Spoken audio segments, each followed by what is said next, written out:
Hey, spooky strangers. It's officially spooky season, so I'm going to insert the word spooky into every other sentence, just FYI. If you're new here, I'm Krista. With me is Kurt. Hi, if you're new here, I'm Kurt. Nice to meet you. Thanks for joining us. If you've been here a while, thanks for coming back. Yeah, we don't know why people come back, but we're glad that they do. Same. Yeah, I am rocking my Bigfoot t-shirt that Corey and Nicole, my sister-in-law, got me. He's chilling like a villain. From the Smoky Mountains, which I'm jealous that they went to because I want to go there. I'm rocking my vintage that is very fall. You are very fall sweater. Today. Yeah. And I got my Transatlantic Ramblings cap on. Oh, very nice. Yes, very given nice. to me by Brian. So where are we here? What do we do? We're in my basement. Okay. Okay.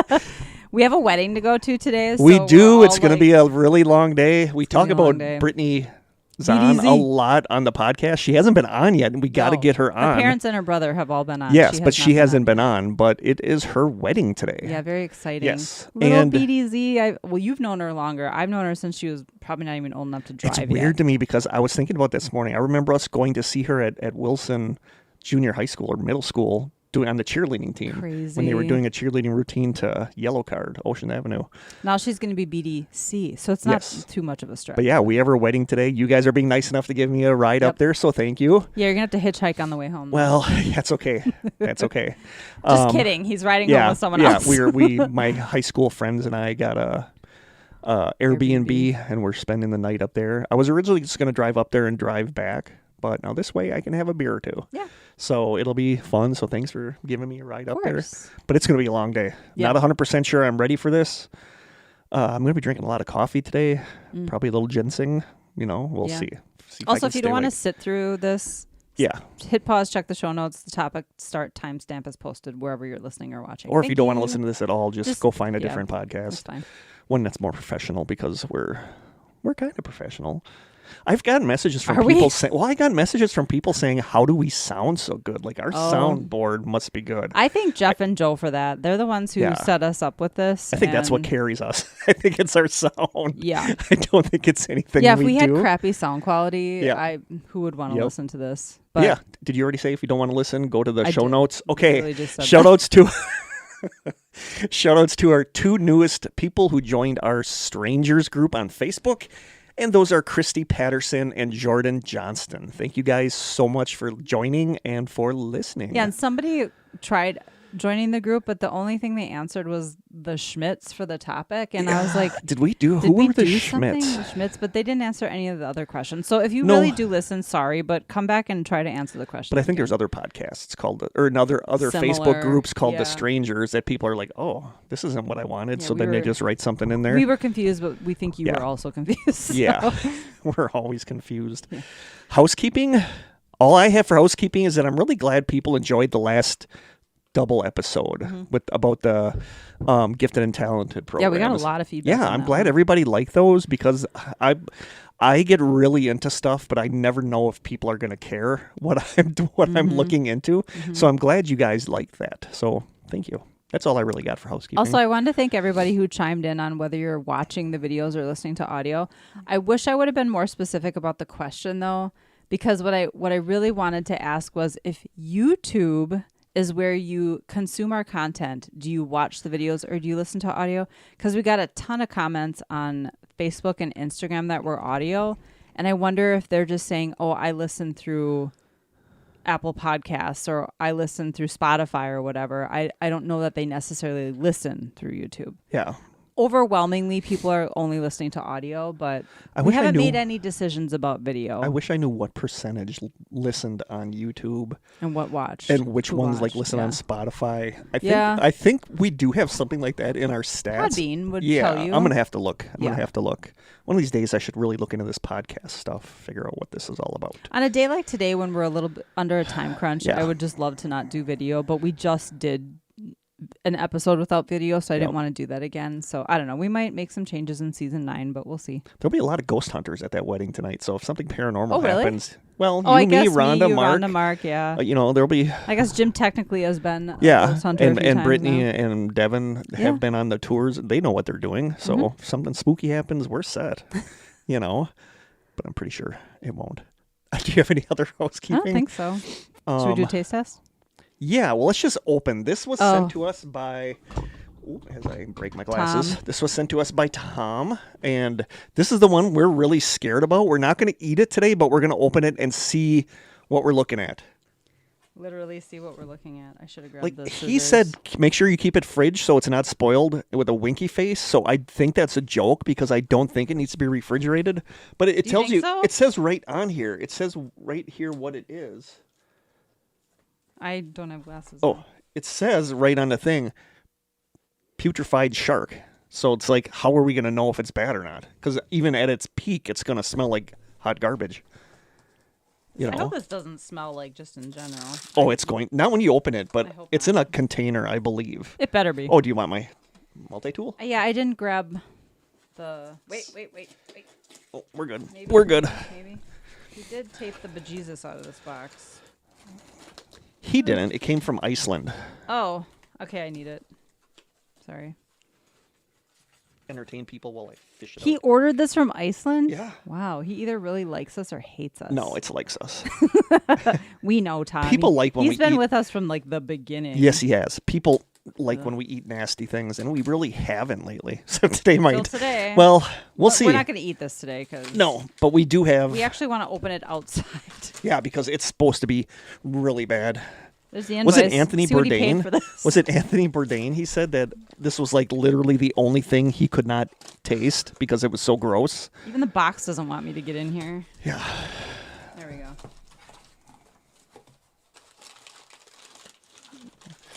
Well, it's I think this is just paper. I'm going to get this out of here. it's like opening a really bad Christmas gift.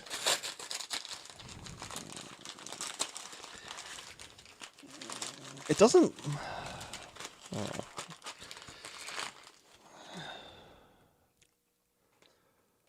Ugh. It's like I'm not even gonna smell this bag. there's no smell, thankfully. It looks like dried fruit. It doesn't look bad. It looks like chunks of tuna, which It looks like mango almost. I wish I knew if it had to be refrigerated. Shouldn't it say? Oh, I hear Lucy's Lucy whining at the top of Lucy's the whining. I can't read Icelandic, Oh, no, me neither. but put it in your fridge for now. Okay. Make sure you let Jim know what it is, With so a he doesn't. biohazard sticker Make on sure you it? don't let Jim. I don't want Jim I'm going in so there scared. some night to get a snack and being like, "Ooh, what is this?" Spread But on keep it in your some fridge. toast. We're How are you supposed to eat it? I think just a piece, just a chunk. You can put it on a saltine if you want. Like the It's tiniest? putrefied fish. It's not going to be. Nothing is going to enhance it. Nothing is going to elevate it to being Smash edible. up with some mayo and call it tuna salad? Yeah. We'll bring that to the wedding tonight. Put that out Oh on the my table with toothpicks. But yeah, so I would like to have the video available for the Halloween episode because I think it's fitting for Halloween too. Sure. And the next episode will be the Halloween episode. Okay. I'm excited. It's going to be about mimics and jinns and Love it. flesh gates. So it's going to be about those kinds of Okay. things. But we wanted a Creepy. spooky one for Christmas, for Halloween, and Let's not get ahead of ourselves. But since we don't have a taste test, I bought Well, us one that of we these wanna do. bamboozled, the gross Harry We've Potter done ones. this before. We've done this. This is how Like our way in season this one? this is how our taste test kind of started. Yeah, I is think that so. we had paranormal stories of the year, and for every news story, we picked Wow, one is at that random. it? Okay, so Yeah. it was the end of the season. Yes. The two new flavors are Old Bandage, which I don't think is going to be bad. Sure. No, it's going to be like the ones that were supposed to be bad that I loved that were grass and shampoo. Oh. Like I love those. And liver and onions, which is not going to be good. Yeah. So we are going to do the There's a spinner. Oh, careful. we are going to do the spinner. I want to take a picture of that. I'll let you Oh my God. do the spinning, Okay, hold on. I just want to take a picture of the whole thing. and then we will each eat one. Okay, so I have to spin like Yep. what I'm stuck with. Yep. Oh, okay. I guess I got what I got. What does it say? I literally rotten egg. Oh my God, I hope it's not. I don't want to get the rotten. The rotten egg one is horrible. Oh, I know I've had that one. I remember that one. Oh, they're all bad. Yeah, well, no. You got a chance of it being bad or good. It's either going to be buttered popcorn or rotten egg. Ugh. Oh, I see. So what you're going to want to do is take a yellow one like that. One that's just purely yellow. Yeah. Oh, wait. It has speckles on it, though, right? Yeah, but I would take that one. I'm taking this one because you pointed to that one. All right, I'm going to take the one I pointed at. See if... Oh, so we're both doing it. Yeah, we are both. Okay. We both have to do it. I can't smell anything. It's like a little yellow egg with speckles on it. They probably can't see that. Yeah. Oh, I'm scared. Okay, ready? Wait, I'm gonna get my coffee prepped in case because Same. I've had the rotten egg one. So have I. It tastes like a fart and it's horrible. Are you ready? No. Okay. I got buttered popcorn. You got rotten egg. Oh my God. Buttered popcorn's good. And these like stick in your teeth. I am trying not to bite too much into. Oh, it is so nasty. So you just swallowed it like a pill. Sorry, but buttered popcorn is delicious. The more I chew it. Oh my God. I remember Jeff and Joe trying these, and they both almost puked on this. There was like a spoiled milk one. They both almost died. It's dramatic, but okay. Now it's your turn. No, we're gonna do another one. Yeah, you got to pick one now. Oh my God. Oh, that was so gross. It's your idea. Yeah. Not real happy I did it now. I shouldn't have pointed to that one. That was my problem. We have to do. Oh, that's a so terrible gross. spinner. It doesn't even spin. Well, it's. There you go. Did it land We on just the did same it. one? Yep. Yeah, you can't do. No. Birthday cake or dirty dishwater? I'm not. What does it look like though? White and speckled. White and speckled. Which I believe is that. Like that. No, that's pink. Yeah, but Hold on, I need glasses. Oh, that tastes so bad. Oh my God. Oh, white. Oh, it's multiple colored speckles. That's why I think it's that one. Really? Yeah. Oh no, it's this one. I think it's this. Don't Let me see. No. This is very confusing. But yeah, Some I of them think it look is the really pink. I similar. think it is the pink. But there's that. Oh. Here you go. Oh. Okay. And there I go. Is that pink? No, or is that that's white? not the right one. I don't see any other white speckly ones. This is riveting for Yeah, sorry, everyone. guys. Here, do you want me to look? Yeah. Oh, I cannot get that taste out of my mouth. That's one. Okay. Oh no. I deserve a good one. Dirty dishwater, I can't see being that bad. Same. It might be soapy. Oh God. Anything's better than the rotten egg one because that was horrible. You ready? Oh, nope, dirty dishwater. Yeah, I got the good one. I'm 2 for 2. Okay. What is this supposed to taste like? It tastes like dirty dishwater. No, mine. I, Birthday cake. I got birthday cake. This is literally what you would imagine. It's not as bad as the first one, but it is what you would imagine dishwater to taste like. There's like soap in there, and there's like food. Ew. Like it's kind of. Clean this up. Oh, Sorry, this is your game. Oh my God. It's worked out pretty good for me. Oh my God. How did they get this so good? Yeah, I don't know how they do it. It's like some Like kind of sorcery. if you've left dishes in the water overnight and you know what that smells like, that is exactly what or like this, a sponge that's been sitting too long. That is what this tastes like. It's not horrible, but you'd rather have that than the first one. Oh my Okay. God, this is. But kudos to whoever's quality checked this because this tastes like you would expect dirty dishwater. Who comes up with these flavors? I don't know. That's a fun job. I am would think. impressed. Holy cow! It's like wow. Okay, I am impressed. I gotta bring up Gmail. I strangely like it. Yahoo. I strangely like it. Just because it's so accurate, I can respect Well, the fact plus that it's not as accurate. bad as the first one. Anything is better than the rotten egg one. Is just horrible. Let's see. Oh my God! It tastes like faintly dish soap. Like Ugh. I cannot believe how good they nailed the taste of dirty dishwater. Ooh, I got skunked on those two. You sure did. What time are we looking at? We're good. We're good. All right.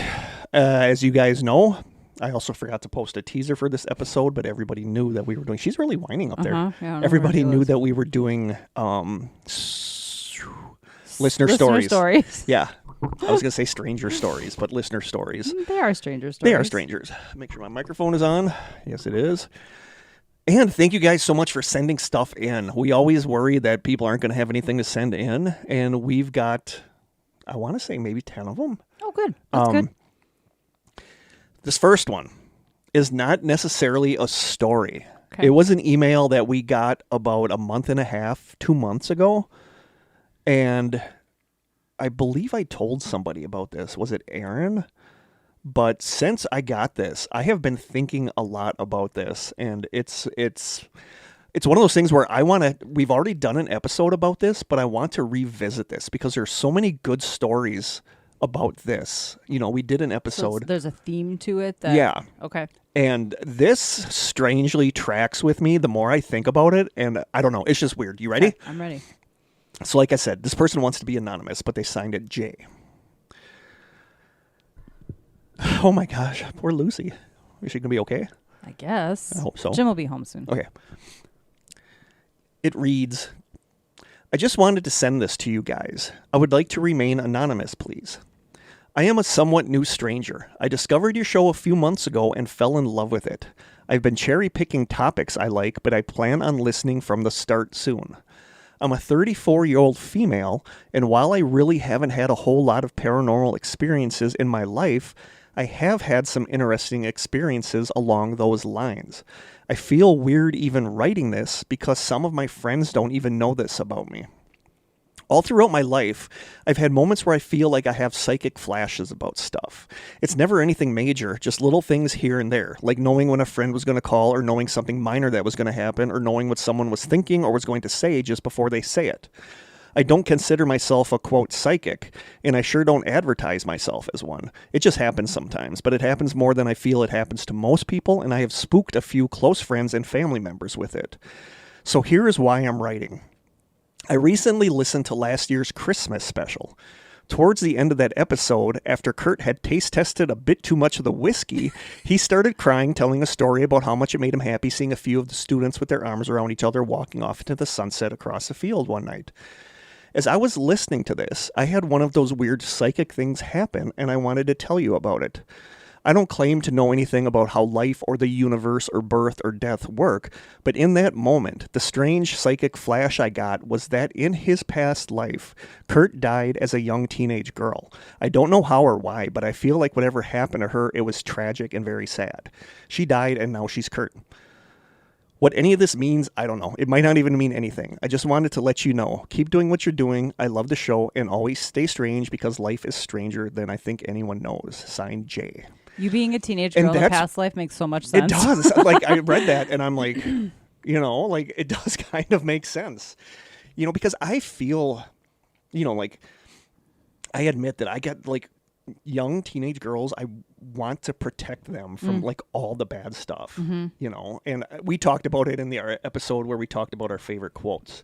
And I think I talked about Catcher in the Rye. It was a side sessions. Oh, okay. About Catcher in the Rye, and that how, you know, the title of the book comes from a dream that Holden had, that he was in a field of rye, and at the end of the field was a cliff, and his job was to protect kids that were running through the field from falling off the cliff.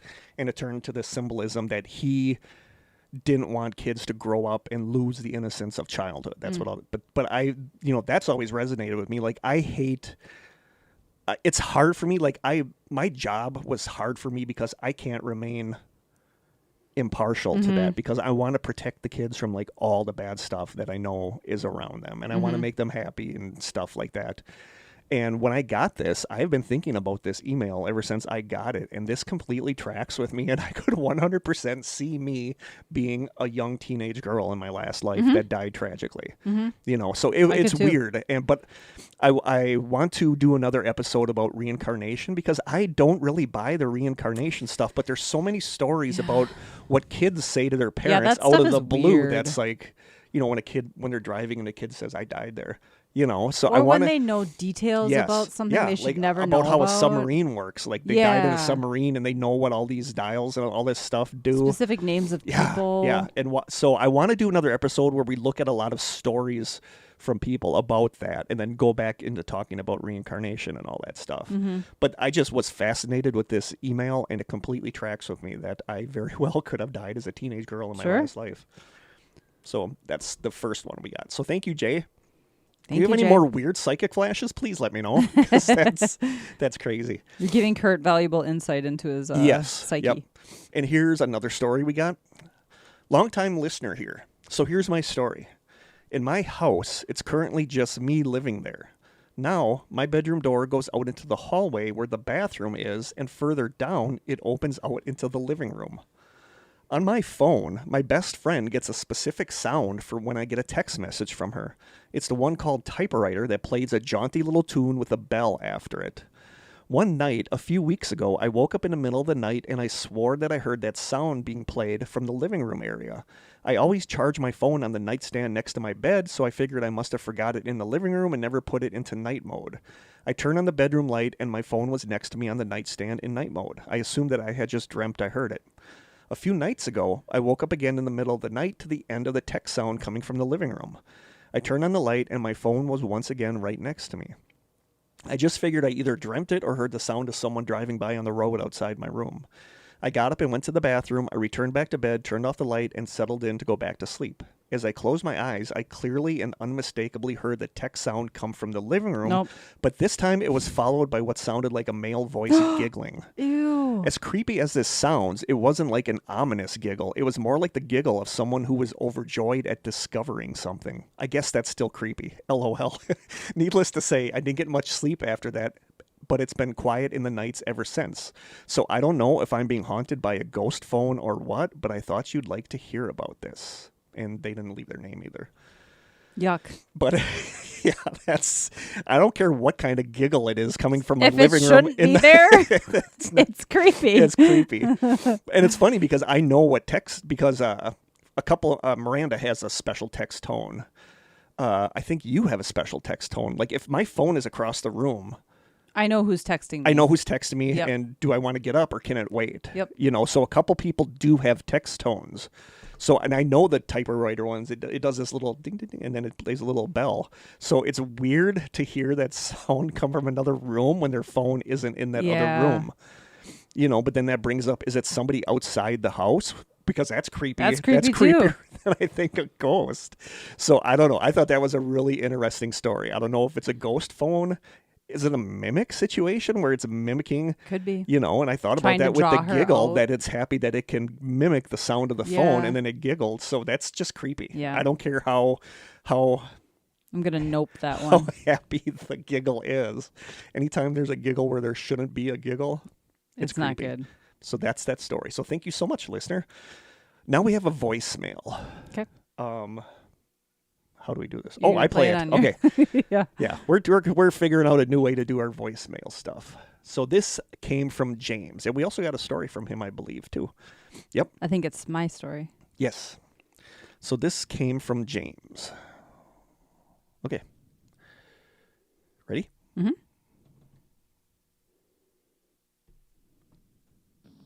Hey, Kurt and Krista.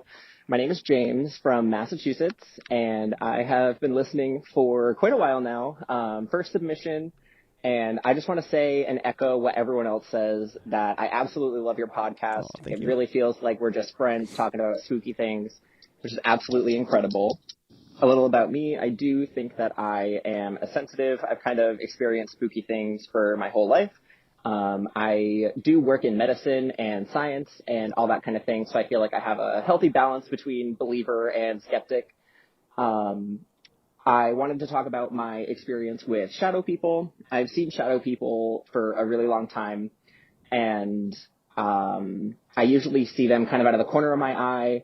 And I'm not sure if it's the same shadow person just over and over, because they look the same every time I see them. And they kind of look like Emperor Palpatine from Star Wars, kind of in that like robe kind of a thing, except for they are completely black. And even if I see them at night, they're kind of like a silhouette of like a void almost, like just pure darkness. And the story that comes to mind the most with them is a story from about 10 years ago. I do want to put a content or a trigger warning on this story for attempted self-unaliving. So it may just, use caution with the strangelings. And so with this story, I was driving down the highway and I was on my phone, like switching music stations, something along those lines. And I got this really, really overwhelming feeling that I needed to put my phone down. And so I listened and started focusing on the road. And as soon as I kind of glanced up, I saw a shadow person just standing kind of in the breakdown lane on the highway, passed them pretty immediately. And then I noticed something in the middle of my lane on the highway. It was a 2-lane highway, and it was probably like maybe 0.1 miles in front of me. And I couldn't really tell what it was. And then I realized that it was a human person just kneeling in the middle of the road. And I had a pretty split-second decision to make. And I glanced over to my left, and there were 2 cars in the other lane, and the front end of my car should have clipped the car that was in front of me, and the back end of my car should have clipped the car that was behind them. And I decided that I was just going to try to make it into the left lane and go around this person. And so I just kind of closed my eyes and jerked the wheel and hoped for the best. And then I didn't crash into anyone, to my surprise.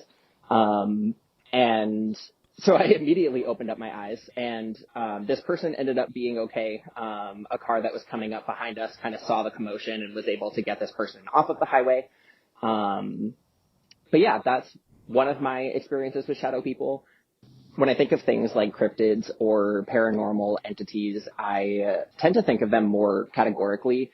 So like Mothman, for example, being a death omen, something along those lines. I feel like the shadow person that I've seen is more of a like omen of like something intense is going to happen and you need to like be aware. Like it's almost like a forewarning of you really need to pay attention to what is about to happen. So luckily I was able to be forewarned that something crazy was about to go on. And it all worked out for the better. And that's my story. Thank you so much for continuing to do what you do with the podcast. Like I said, I absolutely love it. And that's all I got. So thank you so much for doing what you do, and I can't wait to listen to all the future episodes. Thank you, and stay strange. Aw, Thank you so much, James. I think he recently joined the Facebook page. It sounds like he's been around for a while, but I think he recently joined the Facebook page. It's weird because I've never thought of shadow people as being like harbingers of something bad happening, but it kind of makes sense. It's almost like a weird synchronicity. Well, like, and then he wrote after this, he sent an email saying, I just wanted to mention an insane synchronicity that just occurred. I'm currently listening to season 6, episode 22, and at 1 hour 49 minutes, you tell a story that is almost the same as the one I just sent in. I promise my story is real. So it's interesting. I've never considered that with shadow people. I've just considered them their own beings. I never considered them as being a potential sign that something tragic is going to happen. So I think that's really fascinating. Yeah, very. Thank you so much, James. That's interesting. I'm going to have to ponder that. Okay. So I'm going to read his story. Krista's so turn. he kind of talked about this a little bit, but this is more detail around this Emperor Palpatine type thing. Oh, that's right. I forgot he sent this in. So he said, hey, Kurt and Krista, I saw you asked for more stories, so I figured I would send you my one scary story, possibly involving shadow people. Sorry, it is a bit long. It's actually not that long. No. I want to start by saying that I have had a bunch of good or neutral experiences with shadow people. This is my one experience that was negative and terrifying. This story has a sleep paralysis vibe, but I am not totally convinced. I have had night terrors since I was a little kid, and besides this one instance, I have never had any type of sleep paralysis. I'm really particular when I go to sleep. The closets and bedroom door need to be shut. My now husband, then boyfriend, and I were sleeping, and it felt like I woke up. When I woke up, I saw a shadow person standing in our doorway of the bedroom, and the door was open. I am 100% certain that the door was shut when I went to sleep. The shadow person entered the room. It was like they were gliding, not moving their legs. That that's creeps gross. me out. I don't like that. No. I don't like gliding. The person looked like Emperor Palpatine from Star Wars. The And robe. I'm not a Star Wars guy. Like, No, I I have don't no like idea who Star this but is. I know who I can picture him, who he is. Okay. And I don't know. Like, when I think of shadow people too, I never think of them as being robed. No. But I guess that makes sense. That's a very specific detail. That is. There were no discernible features. It was just the robe. In the bedroom, the ceiling was probably about 15 feet tall. As the being entered the room, they got very tall, almost to the ceiling. Yuck. That's another nope. The figure got closer to the bed, and I was frozen in fear. The being reached out their arm and put pressure on my neck, and I could not breathe. My husband is a light sleeper and heard me struggling and woke up. When I was unable to breathe, I was moving around, kind of wiggling and trying to get away from them, but seemed to be held down. My entire body was heavy. My husband started shaking me and screaming for me to wake up. My husband said that my lips had started to turn a little blue during this experience, and then all of a sudden the being was gone without a trace, just poofed. As soon as the being was gone, I was able to breathe, and I was coughing like crazy, like I was just being choked. When all of this was said and done, the door to the bedroom was wide open.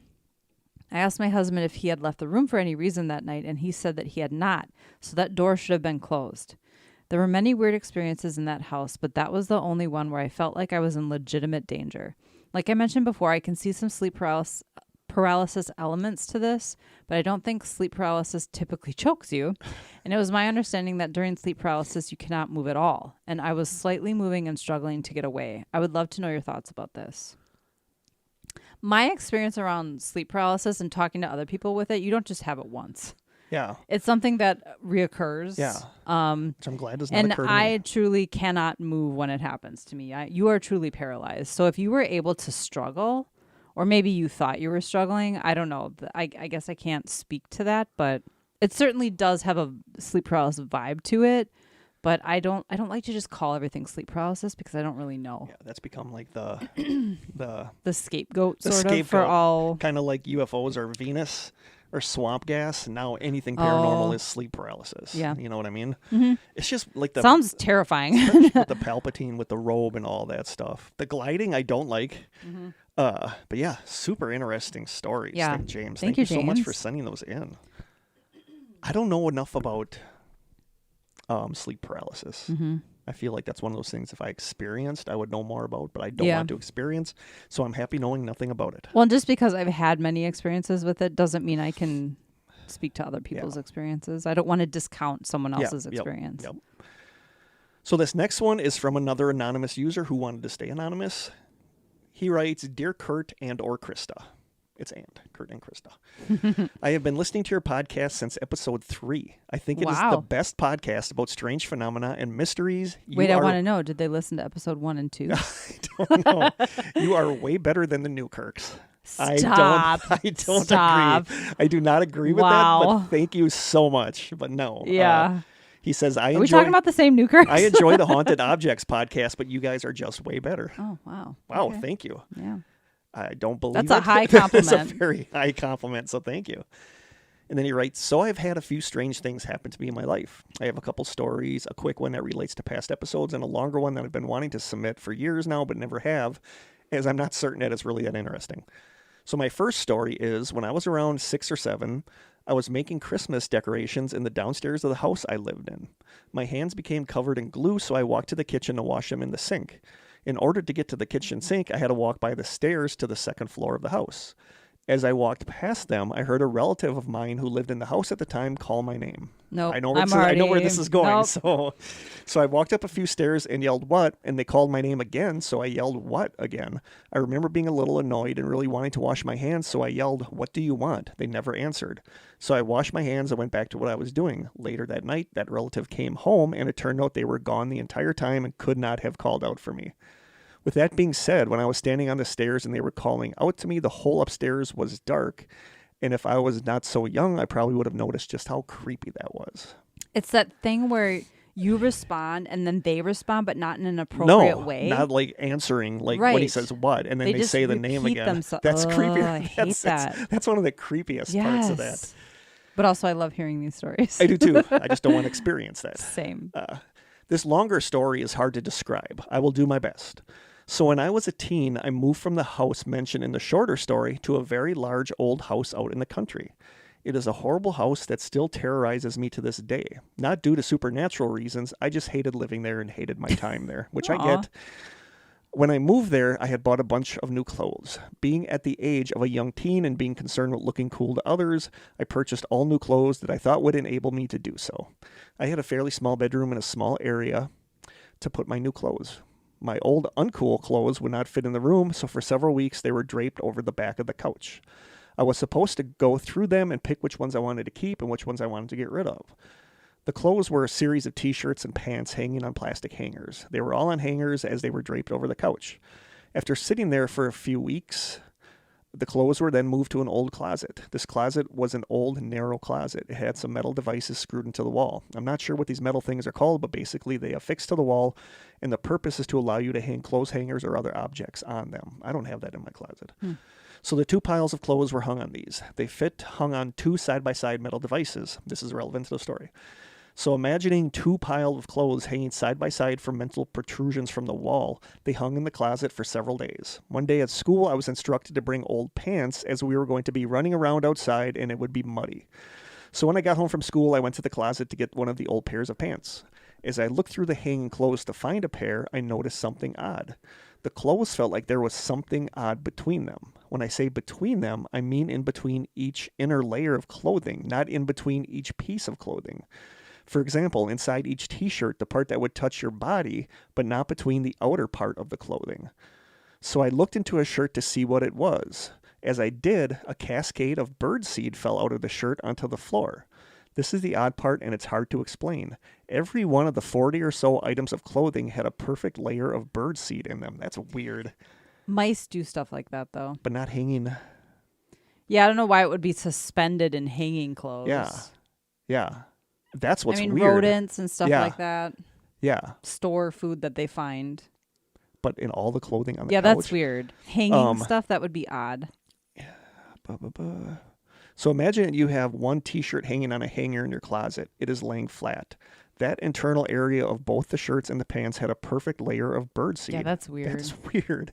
You could feel it from outside the shirt. It felt like a perfectly distributed layer with no lumps or areas, like it was layered in there. Yeah, that's weird. Yeah. The heck would that be? I don't really know how to explain that. I don't either. The seed that fell to the ground was perfectly dry, not sticky or anything. It was just seemingly held in this perfectly distributed layer by nothing. No human could possibly do this. When you open the shirt or the pants, it would open with no resistance and the seed would fall to the ground. I went through every article of clothing hanging, and every single one of the shirts and pants had this layer of birdseed in them. After I had done this, there was a huge pile of birdseed on the ground.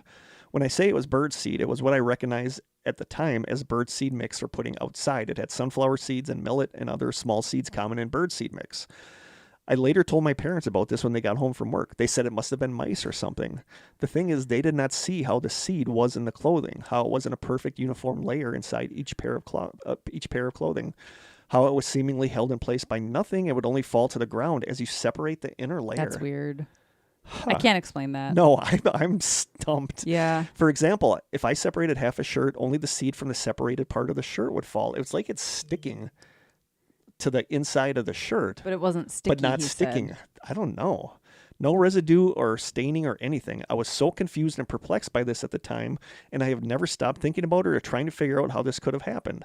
Even if someone could, is it like a glitch in the Matrix? Yeah. My parents swept up the birdseed, but were confused by how much there was, and it was a huge pile, like 2 big bags of birdseed. That's weird. Like the pile was practically up to my knees, if you can imagine how seed collects in a sort of mound-like pile. That's basically it. I do think the house had something seriously wrong with it. I have not been back since I moved out years ago. This happened in 1999, just to give a time period. I would love to know what you two think. I can tell you there is no way for mice or any non-human animal to do something like this. I hope the story is readable and coherent. I did my best to describe it as I could. Thank you again, and kindest regards. Yeah, that's a head scratcher. I'm stumped. I don't know. have no idea. I don't think, I don't know. The way that he Yes, is yep. describing, it just doesn't seem possible. No. So I can't explain it. No. Like, mice would not layer it weirdly through the shirt. No, it would be in pockets. Yeah. And like if you had pants rolled up, maybe it would be in the cuff. Like, Yeah. I don't know, Because man. my mom lives in a very old house. It was built in 1918, and she opened something in a closet in the laundry room, like a shoe or something, and it was full of cat food. So mice had been like stealing her cat's food and stowing it in a shoe. But why in all the clothing? Yeah, that doesn't make any sense. I don't know, sense. man. I'm the birdseed mystery. I am stumped. I think you'd have other signs of rodents too if that were. Yeah. I'm going to look into paranormal. The physics of that doesn't make sense. I'm going to look into paranormal stuff about this if I can find anything, and I'll maybe say something in the next episode. But you got me on that. What one. a random thing too. That's such a random thing. But yeah, I don't weird. know. I don't feel like it was mice. I 100% don't feel like it was mice. But what would cause that? So I don't know. You got us stumped there. Yeah. Anonymous listener. We're I don't know definitely what stumped. to say. I'm going to look into possibilities for that because now I am super intrigued by that. So thank you so much for sending that in. Now I'm going to be worried I'm going to find birdseed in my clothes. That would creep me out if I go home, get stuff ready for the wedding today, and there's birdseed in there. Okay, Krista's turn. Me. Hi, Kurt and Krista. Greetings from the UK. Hi, UK. I discovered your podcast late last year, and it has fast become one of my favorites. I love the you and favorites. You always know it's somebody the from the UK you and when you favorites. say Yep. the you and favorites. I love the friendship you have with each other and the sense of community you've created with the podcast. Krista's okay. Yeah. We tolerate each other. Yeah. You both seem like genuine and lovely people. It's been amazing to find such a great podcast with an extensive back catalog. I'm nearly all the way through. I've heard that from several people that they love that there's like when they discover it that there's so much to go Yeah, back they have a and lot of listen content.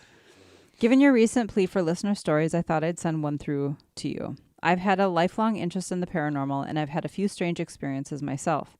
I find it particularly fascinating listening to other people's personal experiences, and as such, I've collected a lot of stories from family and friends over the years. In fact, this year, one of my aims is to write them all down so they're not lost to time. That's good. I That's love good that. thinking. Yep. The one I'm sharing with you today is relatively short, and whilst it isn't the weirdest or most profound story I have, it does have a creepy edge to it. It's actually something that happened to my dad. I read this one. I have to censor some things just so I'm not swearing. Just a heads up.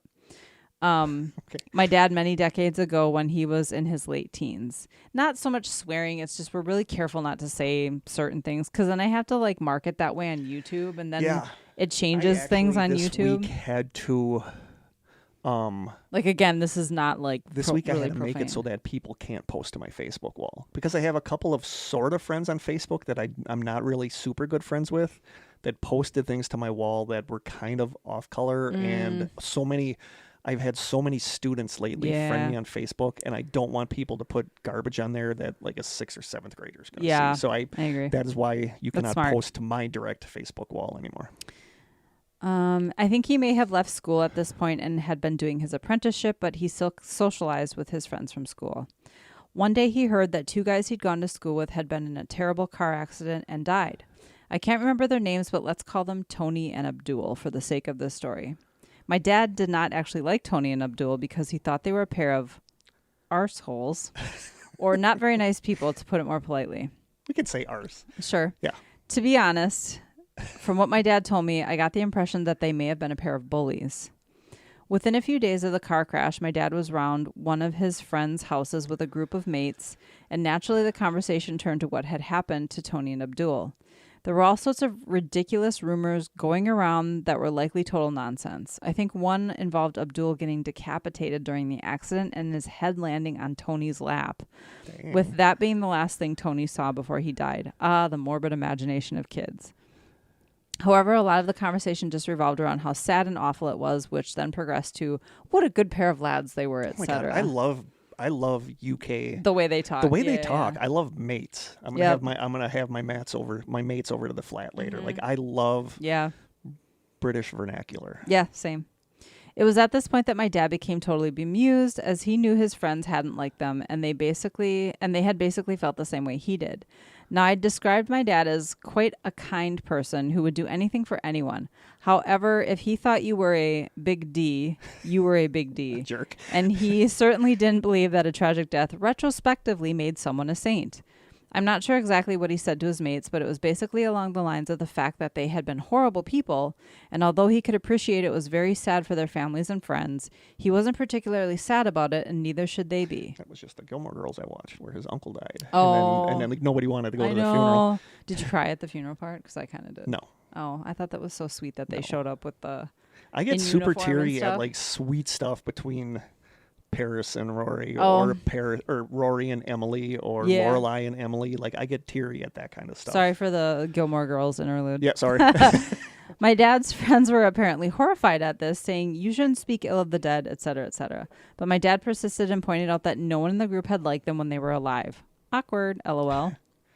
The conversation eventually moved on, and a few hours later, when it had gotten late, my dad left and started to make his way home by himself. It was a walk he'd done many times before, and it was quite suburban area, so the streets were basically empty due to the late hour. I can't talk today. One part of the walk involved walking down a cut. I don't know whether this is a colloquial British term, so just in case, it's essentially a fairly narrow passage fenced off between two or more properties. Yeah. I think What would that we is call that here? It is like a It's not really an alley. walkway, pathway. Yeah. But I knew what a cut. I know exactly what they are Yeah. talking about because if you watch anything in the UK, Oh my God! I know exactly I grew what up. they're talking I about. grew up on Doctor Who. I grew up on Red Dwarf. I grew up on a lot of British stuff, and I love listening to British people. So I know. I kind of know. It basically allows you to cut through different streets without having to walk a longer route around them. The cut in question was about 100 meters long, but fairly well lit by streetlights, so he could see all the way through to the end. Not long after he entered the cut, he could see a young guy had joined the cut from the other side and was walking towards my dad. After progressing a little further into the passage, my dad could see this guy's face clearer, and he nearly lost his shite, as he could see the guy was the absolute doppelganger of Tony. And it's so weird because I've come across a lot of stories this week looking up stuff about somebody passes away and then they see somebody that looks exactly like that person. Absolutely terrified, he continued to walk and could see the guy was not only looking at him, but he was extremely pale and had quite a blank expression on his face. As they passed each other, he looked slightly toward my dad and said, "Y'all right?" in a flat tone and carried on walking past him. I don't think my dad responded or even looked back. He just marched on and got home in record time.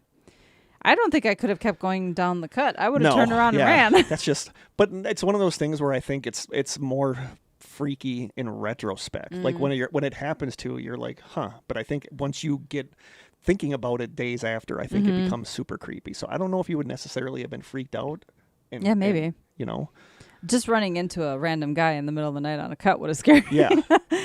And that's basically the story. Unfortunately, my dad passed away several years ago, so I can't clarify any details, but I think I've recounted it accurately. I'll admit it almost feels like an urban legend, and my dad was occasionally a bit of a practical joker, but I have no doubt he was being sincere when he told me what had happened.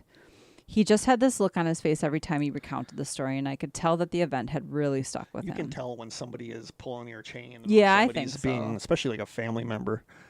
My ma'am, I love that, who also went to that school, confirmed the crash had happened and these guys weren't very nice people, although she didn't actually know my dad when he had this experience. My dad said that he never saw this guy again, whether it was the ghost of Tony, a creepy doppelganger, or simply someone who happened to have an absolute uncanny resemblance to him. I guess that the latter scenario is the obvious, rational explanation. Nevertheless, I think my dad always thought there was something more to it. Anyway, I hope it's a good enough story for you guys to make use of, and I hope it isn't too late. And apologies, Krista, that the UK is not exactly a hotbed for Bigfoot sightings, so I have nothing to share on that front. Finally, thank you both for all the time and effort you put into the podcast. Don't doubt that it's much appreciated by us listeners. Stay strange, Thank Jess. you, Jess. P.S. You guys have great accents as far as I'm You have concerned. accents? Yeah. Anyone who has an issue with them can go do one. I don't know what that means, but I like it. I'm going to start using You that. can go do one. You can go do one. I'm going to start saying that to people. Although I must admit, it makes me smile whenever you say a UK place name which involves Shire, as in Yorkshire, Wiltshire, because it's Shire. It's Yorkshire. Yeah, but I think I say Yorkshire. Because we're in Middle Earth and everything is the Shire, okay? Yeah.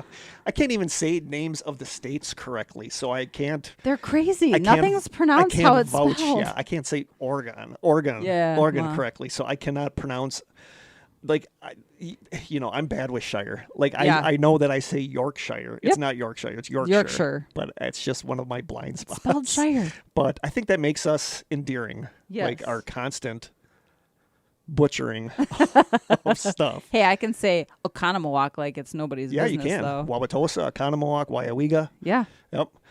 So thank you so much, Jess. Yeah, and thank you, now we Jess. have another Jessica. We have a voicemail from Jessica. I wonder if this is the same person. No, Nope. it's not. No Nope. British accent? I don't know. I don't think so. Okay. Are we ready? We're ready. Hi, Kurt and Krista. This is Jess Barron-Yazdani, and I'm here with my mom, Lois Barron, and we are going to give 2 stories for the Listener Stories episode. So my mom wants me to tell the story, and she's here to correct me if I get it wrong because she doesn't like the sound of her voice. So the thing that happened, my great aunt was working as a nurse at the tuberculosis sanatorium in the Muskokas at Gravenhurst, which is now abandoned. Nice. And she was up at night, probably writing patient notes, and she all of a sudden heard somebody call her name Elsie. And she got up and she started to look around to see who had called her name. She went into the different patient rooms, and if anybody was awake, she would ask them if they had called her name, and she couldn't find anybody who had called her. So when she was back home 4 hours away, visiting her parents and siblings, she was telling her mother about the event where she heard somebody calling her name, and she said, it sounded like her mother's voice, but obviously it couldn't have been because she was 4 hours away.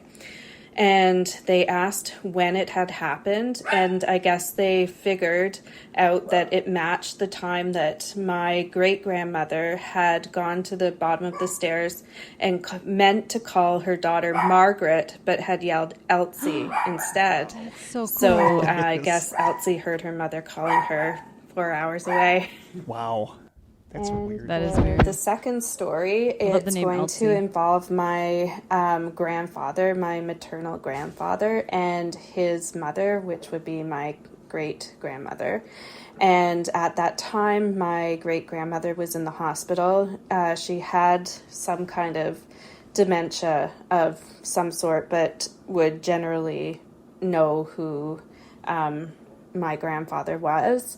And he went to visit her one day, and they were talking, and she said to him about a friend that she wouldn't have necessarily really known at all, except maybe the name of the person, but was friends with my grandfather. She said to him, "Oh, did you know such and such, this person died?"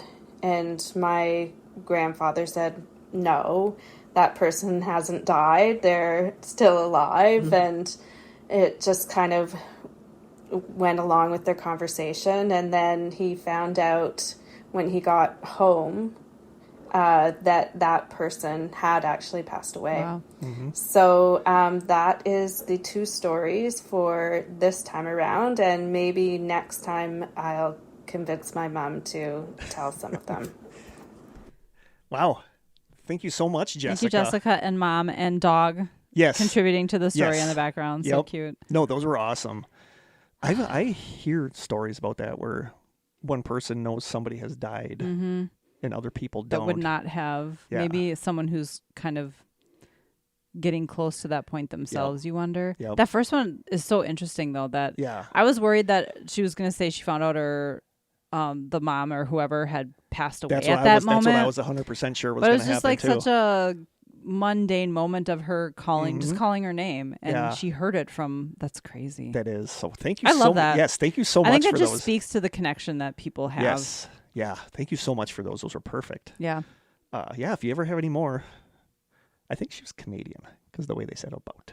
Oh, I didn't even notice that. I love Canadian accents. I love British accents. It's not Wisconsin. I'm not a fan of the Wisconsin accent, sadly enough. So the next one is from Luz. I think it's Luz, L-U-Z. Okay. Hey, Kurt and Krista. I've been listening to your podcast for years, and I've been meaning to send in this story, but for some reason or another, I never had the time till now. I'd like to apologize beforehand for my grammar and punctuation. It's not the best. Here it is. In 2013, my ex-father-in-law tragically passed away after an accident at work. He was a lineman, and during a training exercise, he fell 40 feet to the ground. Ooh. It's so weird to me because that doesn't seem in my head like that You much. land wrong, though? Yeah. That's like the roof of a house, though. Yeah. It's just, for some like reason. Like a 2-story house. Yeah.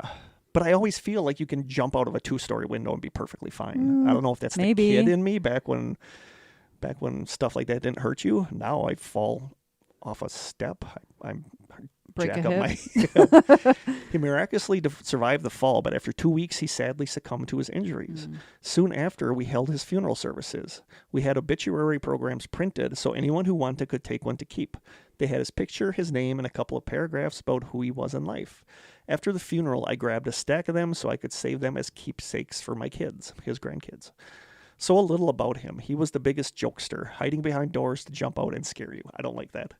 Tapping your left shoulder and quickly moving to the right to hide and see your reaction, which I do. Always playing silly pranks, super friendly and outgoing. This man would strike up a conversation with total strangers, real down-to-earth kind of guy. This is where my story begins. At that time, I was a stay-at-home mom with 2 children. My then husband, now ex, worked nights at the time, so I was pretty much always alone at night with my kids. This took place a few weeks after the funeral. My ex leaves for work, and I start to get the kids ready for bed. We have a 2-story house. Kids sleep upstairs, and the master bedroom is downstairs, but when the ex is away, I sleep in our upstairs loft. We have a big sectional couch up there. As you go up the stairs, the first thing you see is a desk to the left against the wall, and to the right is the couch. Finally, after the chaos of getting kids to fall asleep, I grab my phone, pillow, and blanket and head to the couch.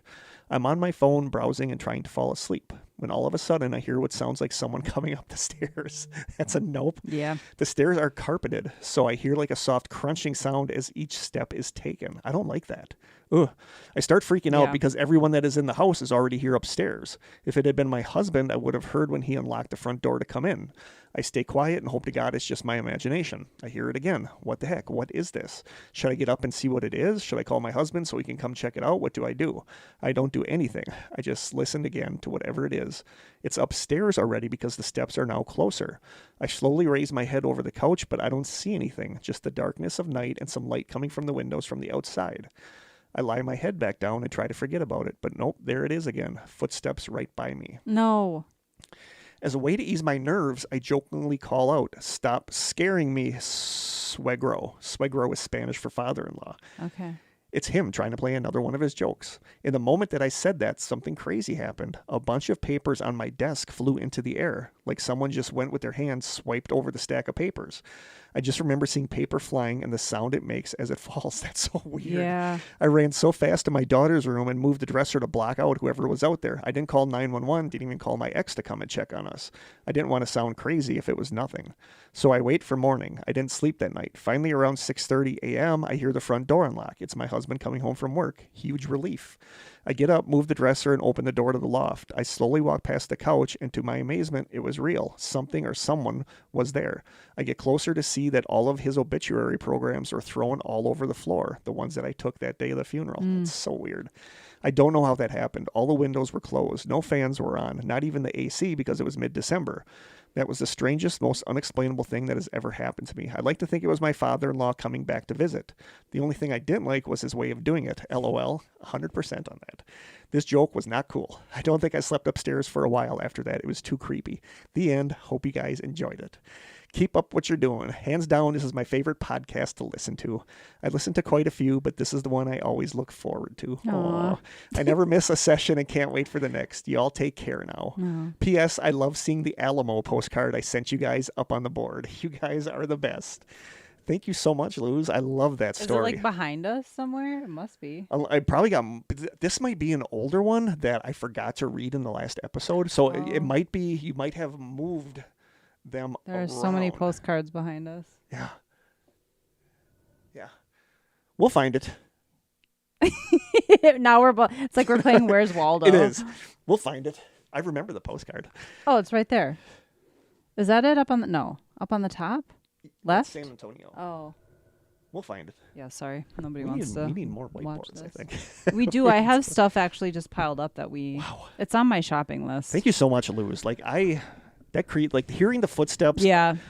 I mean, if you know it's your father-in-law, I guess that's one thing, but But you don't know that it is. slowly getting closer and closer. And then the paper's all flying like Sorry, I keep something hitting was my there. microphone. Yeah. Yeah. Not a fan of that. Blah. Thank you so much for sending that in. I'm like, I don't know. There's something comforting about it if it is someone you love, but at the same time, be like, hey, I'm here. Don't come up steps. Sneak up on slowly you, kinda, and yeah. then have paper flying everywhere. But that was kind of him in life. Yeah, it So was. it makes sense. It was. I promise that if I die, I will not do any spooky stuff. I Okay. will not do jerky walks. If I hear like a stomach grumbling in the middle of the You'll night, hear I'll a know stomach- Kurt's visiting You'll me. hear, you'll hear a stomach growling. That's about it. Okay. Someone grunting every time they get up or sit down. Yeah, that's me. Is it me? Your turn. Okay. Hi, strangers. Nothing super spooky, but just a little weird. Objects appearing without explanation. So, without mentioning names, my side gig is that I'm a representative for a famous cosmetics company. Ding dong, that's the one. I wonder which one it is. I haven't. Well, I they have don't want us to mention. No. I have some ideas. I have some but ideas I don't too. know. We also have a jewelry line. I bought myself a sterling silver infinity ring with some tiny, CZs. cubic zirconias. Yep. A simple, pretty ring. I went to take it off one day. I dropped it, watched it bounce on the rug and go under my dresser. I checked with a flashlight, looked inside, shoes, no ring. We were actually getting ready to move soon, going through divorce, so I figured that I would find it after the dresser was moved. The movers come, take the dresser to the truck, no ring, nowhere to be found. Had our stuff in storage and stayed with family for almost a year until we found our new house. My sister-in-law kept my jewelry box safe while the movers were there, taped up in a box. So in the meantime, I ordered myself another ring. The style changed just slightly, but basically the same simple silver ring. My son and I get ready to move everything out of storage into the new house, start to unpack, and there in my jewelry box is the old ring. I had my son on the floor of the bedroom with the flashlight looking for the ring when I lost it. He couldn't find it either. I now have 2 rings, and I have no explanation of how the lost ring got into my jewelry box after being missing. My mom passed just before we moved, so maybe she found it for me. Thanks for the listen, Lorraine. That's like, I love stories like that. Yeah. Where something disappears. Don't they kind of make you think you're crazy, though? Like, yeah. That's like in that would make me question my Glitch in the reality a little. Matrix Reddit subreddit is a lot of stories like that. Yeah. Where something disappears and then it shows up somewhere where you're like, what? Yeah. So no, I love stories like that. Thank you so much, Lorraine. Yeah, thank you, Lorraine. I don't know Glad how to you explain found it. Yeah, I don't know how to explain that. I'd like to think her mom found it for her. Yeah. I don't know. That's just weird. Mm-hmm. This next one is from Michaela. This is one they asked if they should send. I said, Oh, heck I've been yeah. waiting for this one. Is this the creepy person in the Yeah. woods? Yeah. So Michaela writes, not a paranormal story, but a nearly murdered story. And I will try my best to relay how creepy this was. Oh, I had something weird happen this week. I'll tell you. Okay. Maybe if there's time on the podcast. On my trail that I walk I on. think you should make time. I'll do it super quick. How about that? Okay, yeah. My do it. Ice Age trail I walk on. I think I've been on it with Yes, you. and Long there's an time abandoned ago. car back in the woods. Okay. A little bit off the trail that I've taken pictures of and sent to friends. Okay. And I was walking this week. One day it was like 2 o'clock, 1:30, 2 o'clock in the afternoon. And I'm like, should I go back to the car and take a picture of it? And I'm like, no, I've taken enough pictures. I'm not going to send anybody one. So then I go on the trail that goes near it, and I look through the trees and the leaves and everything at the car, and there's a face looking back at me from inside the car. Oh, like someone was in And the... I'm like, what? And then I keep walking on the trail, and after a couple minutes, I heard the door open on the car. And at this point, I was at the main road, so I had to turn around and walk back on the Through the trail to go to woods? my car. Okay. So then I'm walking that way, and I see a dude step out of the woods where the car is, and he's got this long, scraggly beard. Someone's living in it? I walked past him. I had my phone like I was talking to somebody, and I'm like, hey, what's up? And he just looked at me and didn't say anything, and I kept walking. And then it sounded like as I was walking, he stopped. And I'm like, is he going to stab me or something? Or something? But I kept walking, and then I didn't hear anything else, and he must have walked off the other side of the trail. But the entire back time to my car was through woods, and I'm looking back constantly. Yeah, that's creepy. And then I'm taking my phone with camera and going like this so I could look back behind me. But it was creepy, and it's like, it could have just been a homeless person, but was that like what if I would have walked back there to take a picture of the car? Yeah. So was that my intuition telling me not to go back there? But anyway, that kind of made me think of this. Sorry, Michaela, we're getting back to your story now. Not a paranormal story, but a nearly murdered story, and I will try my best to relay how creepy this was. The story took place in 2009. I was visiting fellow stranger Stephanie. What's up, Stephanie? I love those two. Out in Washington State. We decided to take a driving tour of the Olympic Peninsula while I was there because road trips are our thing. I was in school and didn't have control over my vacation time, so the visit was like in April or May, definitely off season for where we were. Our plan was to do a bunch of hiking, and we planned to camp along the way, too. 2 young women driving alone and camping alone in remote areas in the off-season. What could go wrong? Side note, Stephanie, that sounds really dumb of us now that I reflect back 15 years. Also, you should be able to do that without having to worry about being in danger. But you should. That is not the world we live in. No, that is not. On one particular day, we were driving towards the Hoh National Rainforest, H-O-H, National Rainforest for some hiking. We were looking for a bathroom, and since a lot of places were closed, we ended up stopping at a campground to use the latrines there. While I was in the outhouse, I could hear Stephanie talking to someone. I come out, and there's this older man, probably 50 to 60 years old. He's wearing a long drover coat and a cavalry hat with army pins in it. His hair was shaggy and black. I said hello, and he made some excuse to talk to us, saying he thought we were the other campers using the campground, pointing to another tent, and he noticed the rain fly was unsecured and asked if we wanted his help. Nope, not us.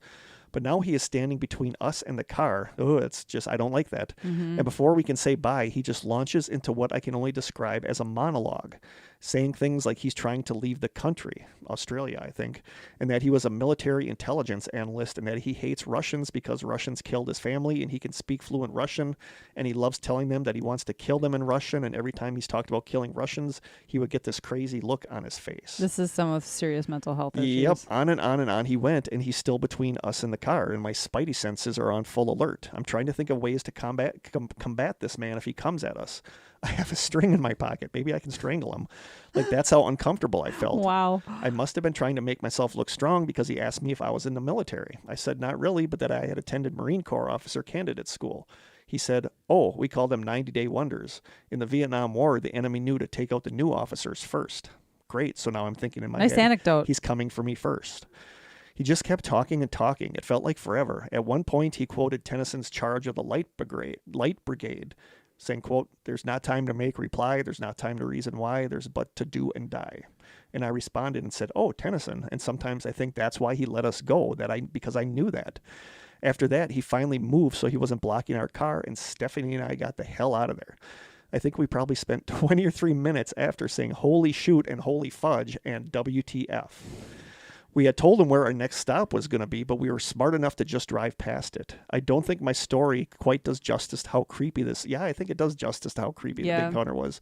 I can't remember all the things he said. To this day, I feel like we were at the risk of being murdered, and I wonder how Stephanie would tell this story differently. P.S. I mentioned the whole rainforest in this story. 30 minutes after I wrote this, I was listening to an interview by my favorite author, Pierce Brown, and he mentioned that exact rainforest. Nice synchronicity. Stay strange, Michaela. That's, if the more I read about some of the stuff like this, the more I think if your intuition is telling you that you had the very real potential of being murdered, you need to listen to it. I've read articles on specifically women's intuition, and it is a real thing. It is, and it sucks that I feel like people are conditioned to not discount it. Yeah. And be like, oh, this is a nice guy. I mean, he could have been harmless. He clearly had mental health issues. He could have been harmless. But he also could have been just paranoid enough to come back at them later if they had stayed there, thinking they were Russian or what. Or that he told them too much and he needed to take care of them. That you are 100%. It is, but you're 100% justified because you hear, if you felt like you were in danger, you were probably in danger. Stuff like I'm super bothered by stuff like the Delphi murders with the 2 girls. Yeah. And it's like, you never know what person you walk past. The guy that came out of the abandoned car could have killed me. Yeah. And maybe it was my intuition that I didn't go back there by that car. Could be. So you need to listen to that. And if you think, but it's like, it sucks feeling so being in that moment, feeling so helpless. Like, I thought about that when the guy was behind me. It's like, I don't have pepper spray. I have my multi-tool. Yeah. You know, what am I going to That could help you. It could help me. It's got a little knife Unless on you're it. like but me it's- and you can't get the darn thing open. Yeah, that too. Can you throw it at But him? it sucks being in that situation Yeah. where every fiber of your being is telling you you're in potential danger and you have a string in your pocket. Yeah. You know? And then you find yourself afterwards like, okay, how can I be more prepared next time? Oh, I do that, and then I don't change anything. Right. I still go out without a knife or without pepper spray or Yeah. anything like that. So thank you so much, Michaela. Again, we shouldn't have to live like that, but No. this is America, and Because this it is how we happens. live. It happens where people run into somebody like that and are found dead or disappeared. Never found, yeah. No. So thank you so much, I Michaela. think they said on Facebook we almost got missing 411 or something like that. I'm glad you guys were okay. Yeah. But if your intuition said something was off with the guy, something was off. off with the guy. Next is Krista. So I noped all over this one. I don't know if you read it, but this is a did big not. nope. Hi guys, I love the podcast. I've got a short one, but it has stuck with me over the years. I can understand why. My husband and I had rented an apartment in a new city. About a week after we moved in, I fell asleep in the living room watching TV. My husband had already gone to bed, or so I thought. I woke up and decided to get a drink before I went to bed. We had a tiny kitchen. I didn't turn on any lights, but when I opened the refrigerator, it lit up the kitchen, and I saw my husband just standing there on the other side of the refrigerator I understand door. the nope. I'm understanding the noping. It gets nopier. I laughed and told him. He startled me. I asked if he wanted anything from the fridge. He didn't answer and stepped further back into the kitchen. I wasn't sure what was going on, and I figured maybe he was half asleep, so I left it at that and went to bed. There was only one way in and out, so I knew he was still in the kitchen when I walked to the bedroom. When I went through the door of the bedroom, my husband was in bed with his CPAPs on, sound asleep. There is no way he made it past me. He had to have been there the whole time. Yikes. But it was also him in the kitchen with me. That is a nope. Thank you for all the great topics over the years, Tanya. That is a huge nope, Tanya. That is such a hard nope. Like, That's what our next that episode is is going to be creepy. about, is stuff like that. I wonder if he Doppelgangers. was astral projecting. We're going to look into that in the next episode when we talk about doppelgangers and mimics. You know, like, I don't know. I feel like, I don't know. I don't know if it's because we're reading so many mimic stories, but part of me feels like there is something that's getting stronger at doing this. You know what I mean? I don't know if it's a spirit. I don't know if it's some kind of weird cryptid. It always feels very malevolent, though. But he literally could have just been astral projecting, and that's why he couldn't communicate with her. Yeah. But Yeah. Don't creepy astral- for him to I- not say anything and to like just kind of back up further into the kitchen. Ugh, I love so many people, but I don't want them astral projecting No. near me and showing up in my kitchen. unexpectedly. Ugh, that is creepy. Yeah, All right. that gives me the shivers. Yeah. This is from Amanda. Hi, Kurt and Krista. I've written in a couple of times for your listener stories episode, and I believe I heard you say you were doing another round of them because this is one of the ones I forgot in the spam pile last time. So here you go. Sorry, Amanda. Sorry. Oh, I you forgot it? Yeah, because Oh. all of a sudden I went like days after we It recorded, was and in I'm like, spam? what do I have all this? Oh, we got to remember that guy in the email. I got it. Okay. Yep. I'm like, why do I have all these in there? And they were all stories. And I'm like, shoot, sorry, everybody. So Amanda, sorry. Back in 2006 or 2007, the iPhone was still fairly new, and I had finally jumped on the bandwagon and bought one. I started using it as my alarm clock. Another phone story. I started using it as my alarm clock, and one morning the alarm went off like normal around 6 a.m., and I rolled over and turned it off. I was still laying there with my eyes closed, trying to convince myself that it was time to get up. But then I heard next to my bed a deep, scruffy, almost raspy male voice say, "Looks fancy." Eh. So no, I opened my eyes and sat up, and no one was there. No one was home. Oh. No one was outside. I was by myself. I definitely heard the voice, and to me, I think maybe it was an intelligent spirit that saw the new phone that's so vastly different from phones when they were alive. I don't know, but it was super strange. I love the show. You guys are awesome, and one of my favorite podcasts out there. Please consider doing more missing 411 cases. Oh, yeah. We do. We have not done one in a long time. Did we only have one this season? I don't even think we had one this season. Really? We got to do one this season. Yep. Those are my favorite. Thanks so much and have a great day. Amanda. Thank you, Amanda. So much, Amanda. It's just Too weird. many creepy stories of people hearing a voice that should not be there. No, but it's just weird. It's like, why is the ghost just hanging around? And then it's like, oh, that phone looks nice. Finally You know? decides to chime in. Yeah, like why? Like I don't know. That's so weird. That is so weird. I suppose it could have come from her phone somehow, but I don't know. I doubt it. Especially if you have it set for nighttime. But then that's true. We started off this episode with the person hearing the ringtone, the text tone, and there's nobody there, and they heard a giggle. So maybe it's another phone story. Ghosts are fascinated with phones. Smartphones, maybe. Thank you so much. Thank you so much, Amanda. This is our last story. This is one from Josh that we just got last night. Okay. Or yesterday. Dear Kurt and Krista, I also have a bunch of Reddit stories, so we'll be good with time. Dear Kurt and Krista, I've listened to all the listener stories episodes and thought it was about time I sent in my own story. I've had several strange experiences in my life, but this is a slightly more recent one and still very fresh in my memory. Oh boy, you'll see why I'm laughing here in a second. Back in early 2021, when the UK was going through its second COVID lockdown, I was living with my parents in their bungalow in a small village in the Cambridgeshire countryside. Cambridgeshire. Sorry, Josh. Cambridge. He's in Cambridge. Oh, Cambridgeshire. Came in the countryside. Yep. They had lived there since late 2019. Prior to that, the bungalow had been home to an now I'm all screwed up. Cambridgeshire countryside. They had lived there since late 2019. Prior to that, the bungalow had been home to an elderly woman named Margaret who had passed away by the time my parents moved in. My parents had never experienced anything strange in the bungalow, though. When I was there on my own, I did often get the sense I was being watched. One night, my parents were sitting in the living room watching the TV when an automatic air freshener that was on the mantelpiece suddenly fell forward onto the floor, making us all jump. There was no teetering on the edge or wobbling beforehand. It just fell as if it had been violently pushed from behind. After it happened, my mum said, "Must have been Margaret." We were all a bit shocked and didn't say much afterward. I've thought through the rational explanations, but none of them seem really adequate. There were no heavy vehicles or anything passing by that would have caused a vibration strong enough to knock it over.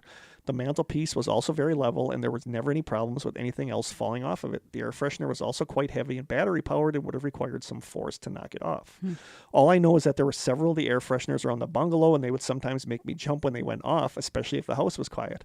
This was always super annoying, and I wonder whether Margaret found them annoying too, so she decided to do something about Those that. kinds that just like spray out of nowhere. I used to have those in my apartment. And well, Rhonda and I can speak to a scary air freshener. yeah, in the bathroom at the theater. Literally screamed. Yeah.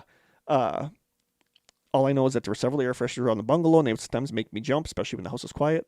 I wonder if Margaret did something about it. P.S. You guys are awesome, and I always get super excited every time I see you've uploaded an episode. Keep up the amazing work, and if you haven't heard of it already, please may I suggest the story of the Highgate vampire for a mini mystery episode. So I will add that now to a listener suggestions, Josh. So cool that we can communicate with people Yeah. like on the other side of the planet. I know. The only thing I could think of as a rational explanation is that those have, you put the spray thing in, and it's got a mechanism that lowers down, pushes the spray thing, and then pops back up. Maybe could that have malfunctioned? Could the popping of it have caused it to slowly hop towards the edge? It just maybe. makes, I don't know. And then when it finally did it the final time, it was close enough to the edge. The edge to tip it over. But I had a couple of those, and none of them ever moved. In my closet. Maybe Margaret just didn't like it. That's my guess, because in my closet, it was actually on the edge of the top shelf, and it never moved. So I don't know, but it's very possible Margaret might have just been fed up. Yeah. Yeah, she might have. She didn't like the scent. Should have picked a different scent. Yeah, maybe that's what it was. It stinks in here. Maybe that's what it was. That'd scare me. I'm looking Anytime for what something Jess moves said. that's not supposed to move. Maybe Margaret said that thing could go do one, and she pushed it off the shelf. This air freshener can go do one. That is my what does guess. That mean? I don't know, but I someone like it because it's going to be that. stuck in my head now. I'm going to be saying that to people, and You they're can going go to be like, do huh? one. So I don't know. Like the fact that it was like it got knocked off the mantle makes me think maybe it was Margaret. Like I don't know how something that violently would get knocked like that. I know that there's inner mechanisms, but I don't think that's what it was. That's the only logical explanation I can give for that. And like Josh said, it wasn't on the Seems kind of end. unlikely. It does. So thank you so much, Josh. I'm going to go with Margaret on that one. So thank you so much, Josh. Thank you so much, everybody for the stories. Yeah, you always come through. Yep. We have like half an hour left. You guys got some creepy stuff going on. Yeah, you do. Lots of voices and lots of stuff knocked around, papers flying. Yeah. Almost abductions. So thank you guys so much for those. Excuse me, I just yawned. And I didn't think we were going to have enough to fill our allotted time. So I found a bunch of Reddit stories that I like. You cool with that? I'm cool with that. Okay. You know I like the Reddit stuff. I do too. Even though half of it's probably fake. It is. Still creepy. It is. What I tried to go for originally was WTF stories, where they're not necessarily They're like spooky, but they're like, head-scratchers? what is going on? Yeah, okay. So I'm gonna. I like those. I think I might have a couple of those, and then I go into just like regular spooky stories. Like I told you earlier, I have a whole subset of other stories that are all about the same thing, and it's people. Like people, somebody asked and asked Reddit, have you ever came across a person that you're convinced wasn't human? So it's all I have stories not. about running into people like that. But I might save Okay. that for an entire new episode. So we're just going to do stories here and there. Okay. But this first one is definitely a WTF. I might have even read this on here because it sounds super familiar. So the person writes, not sure how creepy this is, but it's certainly unexplainable. Okay, maybe it's a little creepy. I was working with some friends cleaning up houses in New Orleans one summer after Hurricane Katrina. We mostly picked up trash and pulled weeds in yards, so we were always down by the street. So one day we were going about our normal business and this white van pulls up. A woman in I'm business already creeped out. A woman in business attire steps out with a clipboard and starts asking us random questions about what we're doing, where we're from, and so on. Pretty normal. After about a minute of these questions, the door to the van suddenly slides open and what appeared to be children jumped out, dressed from head to toe in little white hazmat suits and wearing gas masks. They then ran around screaming and shooting my friends and I with water guns. At least I hope it was water. After they had doused everyone, they and the woman they had come with jumped back into the van, which then sped off down the street without any explanation. To this day, it still boggles my mind. What was that all about? Was it supposed to be refreshing since it was summer and hot outside? I wasn't refreshed. I was terrified. I should add that when I said water guns, it was more like they had on their back backpacks with spray pumps. What the heck? And then somebody replied to that and said, what? My friend was just telling me a story about this, but they were stopped walking to school. Someone asked them to take a survey, and they did. And right as they left, they sprayed water on them afterwards. What it sounded like, it was just a squirt bottle, though, but this happened in Washington, so maybe something entirely different. What the heck is this? So I don't know. That was just one of those stories that I'm like, I love because it's so bizarre. Like, I can see these kids jumping out of the In van hazmat in suits? little kid hazmat suits with gas masks and having sprayers. I would be terrified. That's what they said. Like I would immediately be going to the doctor and Yeah. I need some tests done. So I love that story. I just don't know. Is it real? I don't know. Another story, somebody writes, Bigfoot girl. That's what we call her. Ooh. We saw her at Charles Mears State Park in Pentwater, Michigan. My dad, sister, younger cousin, uncle, and aunt were with us on the trail. Suddenly, this blonde girl with no shoes and a red shirt comes out of the woods nearby holding a container that looked like some kind of barrel, and she gives us a deer in the headlights look, like her walking was odd, like stealthily. Where was this? What? Michigan. Michigan. I Okay. laughed at her and said, hey, look, it's Bigfoot. But instead of laughing it off, she tore off down a 75-degree slope that's 50 feet down, full of twigs, tree limbs, and whatnot. If you walk trails, you know the type. And by the time we reached the edge, which was only like a split second because we were sure she fell and hurt herself, she was at the bottom of this ravine, now hiding behind a tree, and she kept ducking in and out, looking at us like Bigfoot supposedly does on those shows and stuff. It didn't hit us until she completely disappeared into the woods without a trace. No human being can get down that kind of slope that fast without shoes. And with shoes, one would still have rolled an ankle or something. But without shoes, she should have easily impaled her foot on a large branch or a stump or something, and we saw her go further down the ravine, and she was just completely jumping down them. She put her feet together and jumped halfway down with incredible speed. She looked normal and didn't seem like her clothes were old and tattered, but what she did defied all logic. She had something in that barrel. It looked like dirt, and it wasn't mushrooms because mushrooms are out of season. But whatever it was, she had it hidden off the side of a trail in some thick brush. The DNR didn't have any reports on her, and everyone thought we were crazy. To this day, I can't get that girl out of my mind and what happened to her. So another weird one. That's bizarre behavior. Yeah. And this one... Are there feral people in the woods in Michigan? Like, this for Appalachia. To jump down like Yeah. a gully like that you shouldn't be able to even just walk I could down. see like somebody who lives in the woods and Yeah. that's what they do could do something like She didn't look but- disheveled. She didn't look... Right, that's kind of you know. weird. This one I I was actually... like, is she like making moonshine or something? This one or- this was just showed up on one of the subreddits last week, and Sophie and I texted this to Sophie, and Sophie and I were trying to talk about this and figure out. So somebody on Reddit writes, this happened a few years back, but I'm still trying to figure out what was going on. I used to live in an apartment complex. I was living on the top floor, and the only other apartment on that floor was my neighbor's. Our apartments were the same size. I know because when I moved in, I viewed both apartments. Our apartments were about 20 square meters, including kitchen and bathroom, so really tiny. He moved in about a month after me, and ever since then, he's had around 20 people show up on Friday night, and everyone squeezed into that tiny apartment. At first, I thought he's just having a party or something, but the walls are super thin, and usually I could hear his TV, I could hear him walking around, I could hear every single word while he was on the phone. But during those evenings, nothing. Absolutely nothing. No walking, no voices, not even a cough. Those people would stay for about 2 hours and then leave again. I used to watch them through my peephole because they freaked me out. Just normal-looking people around the age of 30, all walking out of that apartment in a single file line, no talking, no laughing, nothing. Absolutely quiet. He never greeted them at the door or said goodbye. He just opened the door without a word, let them in, and then let them out again. This happened every single Friday. I tried to talk to my neighbor about it, and he just shrugged and told me he didn't know what I was talking about. That's so weird.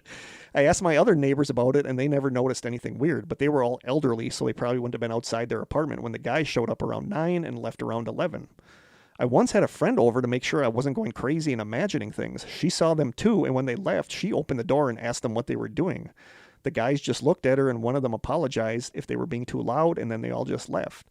It all just seems very weird to me. I used to work from home, and I could hear this guy walking around his apartment all day long, talking on the phone, flushing the toilet, opening his fridge, and so on.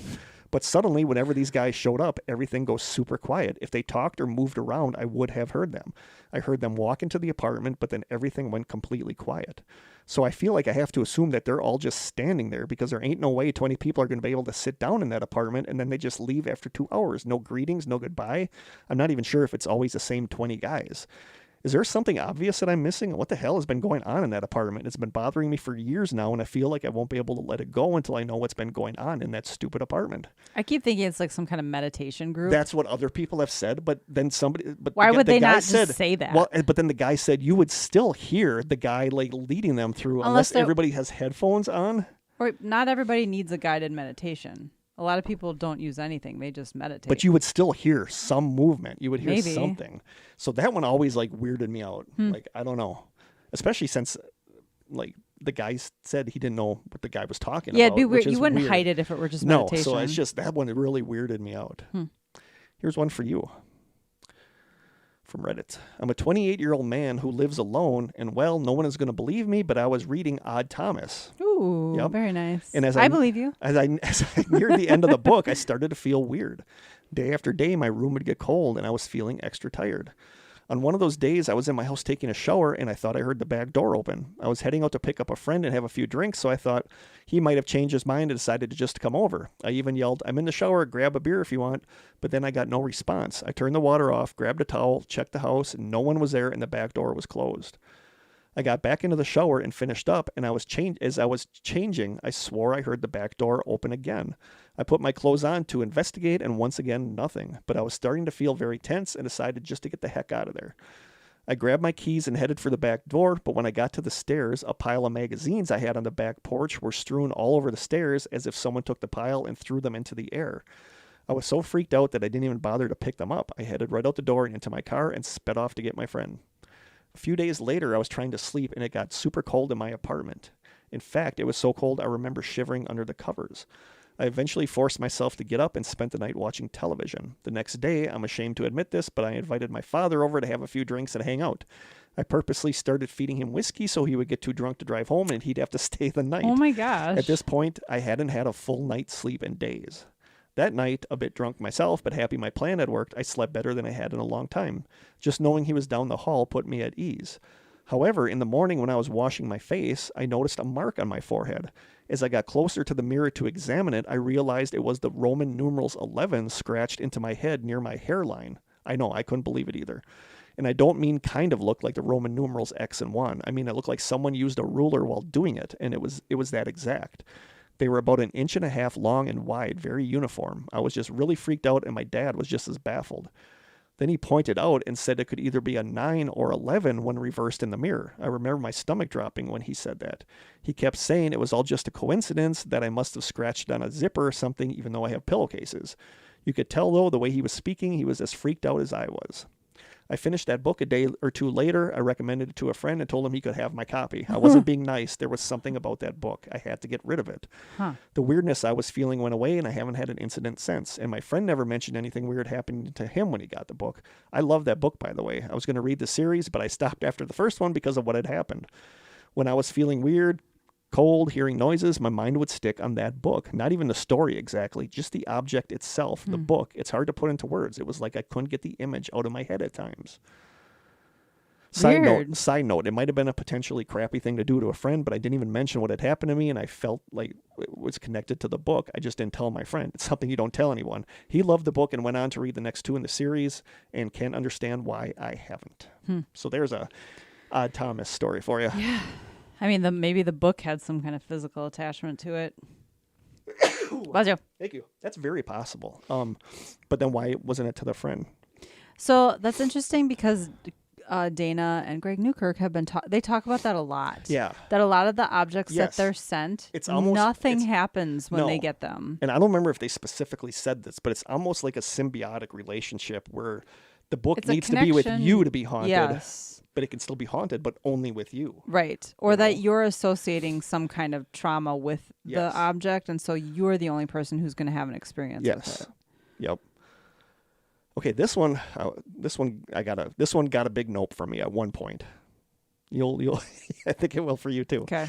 During college, my friend Lee rented a small 1-bedroom house situated by itself down a dirt road in the woods outside of town.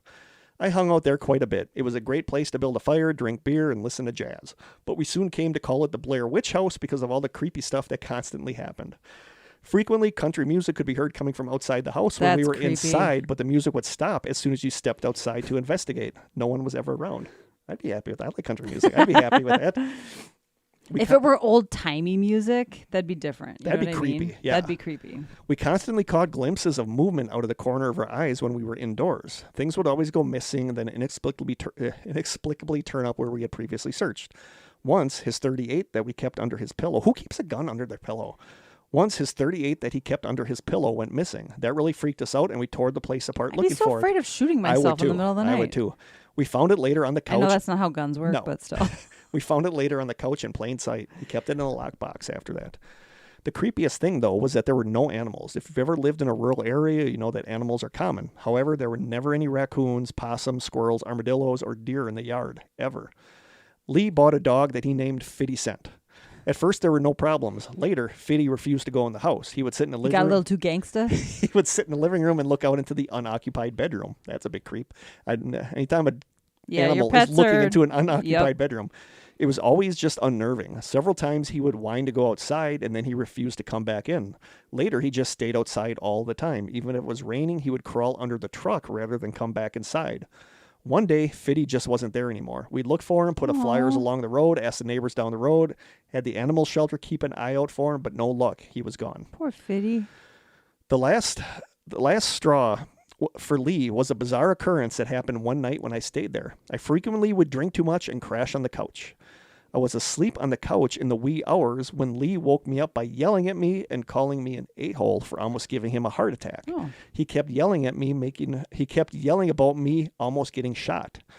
Once he saw that I was genuinely confused and was asleep, he became silent and went in to make coffee. I followed him into the kitchen and asked him what was going on. He explained that during the night he woke up to see someone standing at the foot of the bed with a pillowcase on their head. That's the nope. That's the nope. Like somebody with a pillowcase on their head is a nope. When he reached for the pistol box and looked back, the figure was gone. He assumed it was me playing a joke, but it wasn't. He broke his lease. That gave me the chills. He broke his lease. Oh, I spit on a mouse.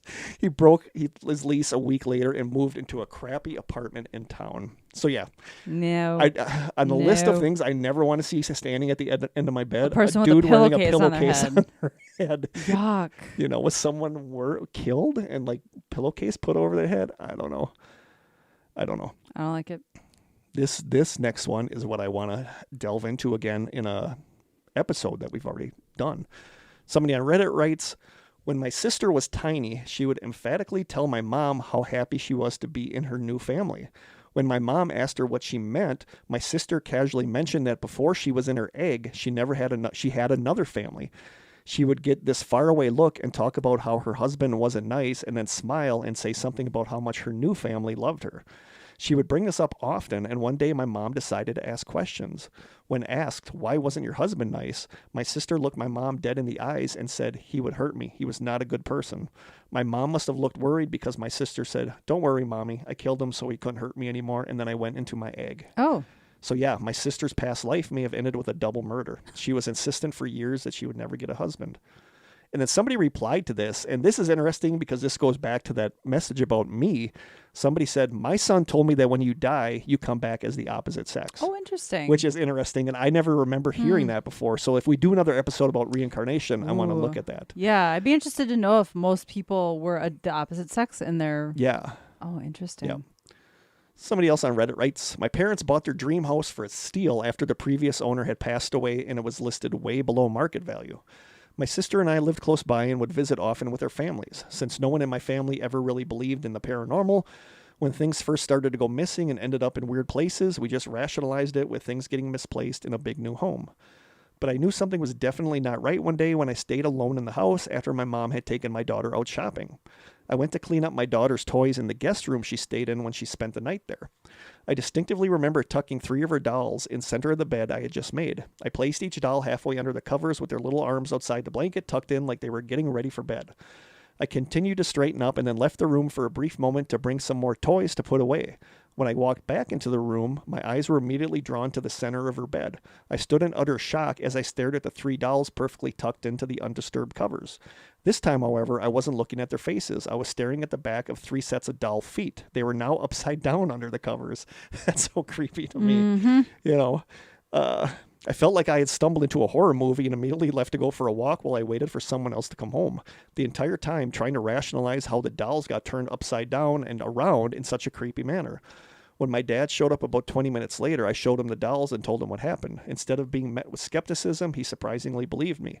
It turns out him and my mom had recently been finding things turned upside down or put in weird patterns and arrangements. My parents didn't stay in the house for much longer, but while they were there, no activity seemed to escalate beyond simple mischief that would occasionally freak out one of us. But I'll never forget that eerie feeling I'd get in the house after I had that terrifying episode. Creepy. Yeah. Anything with dolls is no. Yeah. It's a big nope. Somebody on Reddit writes, I'm one of those people who usually wakes up in the middle of the night. Normally I go back to sleep almost immediately, but sometimes I decide to stay awake a little longer. I'm also in a joint custody arrangement, meaning that I alternate between houses every week. So one night I'm staying at my mom's house for the week, and as usual, I wake up around 2 in the morning. I was having particular trouble falling asleep this time. I was laying there, ear to my pillow, when I heard a man's voice continuously whisper, help, hello, can anyone hear me? Please help me. As soon as I sat up, the voice got quieter and I couldn't identify where it was coming from. After about 10 minutes of silently panicking and sitting still as a rock in my bed, I wandered around to see where it was coming from and I never found it, so I soon dismissed it.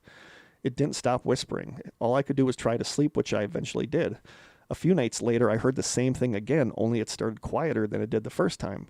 This only ever happened at my mom's house in my bedroom, and I don't know why. It always seemed to start when I was lying with one ear to my pillow, and it was the loudest there. The same thing, and the same voice kept appearing for about a month. It always said the same thing. The most recent time I heard it, it changed what it said, and it was the loudest it's ever been. I couldn't understand what it was saying, but it sounded now like it was blowing into my ear. That was the last time I ever heard it. So yeah. No idea. I think that one's fake, so I'm going to skip that one. I just get a weird feeling that one's fake. You got about 10 minutes. Yep. 3 years ago, my mom passed away. We were very close, and I miss her daily. Last Christmas evening, I went to bed and woke up to the phone ringing. I answered it, and a voice that was very familiar to me said, hello there. It was my mother's voice. The line had a weird static noise, and the sound was cutting in and out. I said, this can't be you, Mom. You're dead. She just said, oh, come on now. She sounded a bit agitated, and then we were cut off. My 16-year-old daughter was sleeping in the next room, and she heard the phone ring that night. I know it was my mom's voice. She has a strong Norwegian accent. It was her. I know. The phone stuff freaks me out. Everybody knows that the phone stuff freaks me out. Looking for other ones I like. Oh, this one. This one creeped me out. I'm 31, and this started happening when I was around 6, and I remember it vividly to this day. I was a little kid and I didn't have any idea what the paranormal was, so I had zero knowledge of anything to do with the sort. The closest I had ever come to seeing anything even remotely paranormal was watching Ghost with Patrick Swayze. This was in my childhood home that was built in 1908. The way my upstairs was laid out, you walk up the stairs and hit a landing. You turn left and walk up a few more and you enter the hallway.